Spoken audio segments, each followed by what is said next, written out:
નમસ્કાર.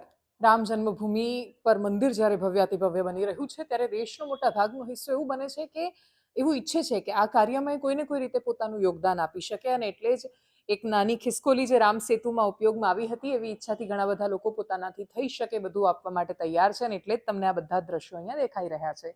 શરૂઆત કરીશ અલગ અલગ જે આપણી પાસે અહીંયા તમને સ્ક્રીન પર બહુ બધા દેખાય છે. એટલે જેમ કે આ જલાભિષેક લખેલું છે, તો સીતામઢીથી, તો ઘણીવાર નેપાળથી, અલગ અલગ જગ્યાએથી કોઈએ ઘી મોકલ્યું છે, તો કોઈએ તીર્થોનું જળ મોકલ્યું છે. અહીંયા તમને જે દેખાય છે મોટી મોટી યાત્રાઓ નીકળે છે રાજ્યોમાં. એ યાત્રાઓ અનેક શહેરો નગરોમાંથી પસાર થાય છે, અને એ નગરોમાંથી જ્યારે લોકો એના દર્શન કરે છે ને એના પછી એને અહીંયા છેલ્લે અયોધ્યામાં મૂકી દેવામાં આવે છે. આવી જ રીતે અલગ અલગ શિવલિંગ અને ઘણું બધું આવી રહ્યું છે. અહીંયા તમને જેમ બાલ ગોપાલ દેખાતા હશે, હનુમાનજી છે, ગણપતિજી છે, બહુ જ મોટી વિશાળ પ્રતિમા હનુમાનજીની પણ છે, અને એ રીતે બહુ જ બધી યાત્રાઓ અલગ અલગ સ્થાનો પર નીકળે છે.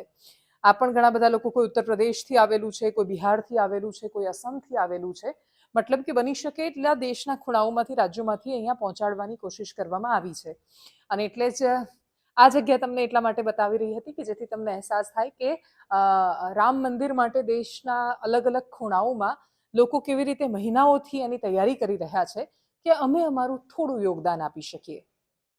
जहाँ पे महर्षि वाल्मीकि जी, जहाँ से महर्षि वाल्मीकि जी को ज्ञान प्राप्त हुआ, जहाँ उन्होंने ज्ञान प्राप्त किया, और जहाँ ऐसे एक कुछ वेदांतों में ऐसे भी कहा गया है कि जहाँ वाल्मीकि रामायण लिखी वाल्मीकि महाराज ने, वहाँ से ये जल आया है.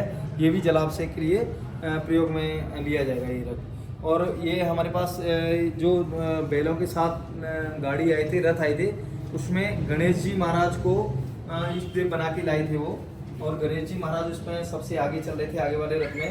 और ये हनुमान जी की पीठ पर कामधेनु गाय, इस कलश में कामधेनु गाय का घी है, जिसको बिना ब्याई गाय 6 साल से दूध दे रही है, उस का घी है. और ये मात्र लगभग 2 kg के लगभग है, कामधेनु का घी है.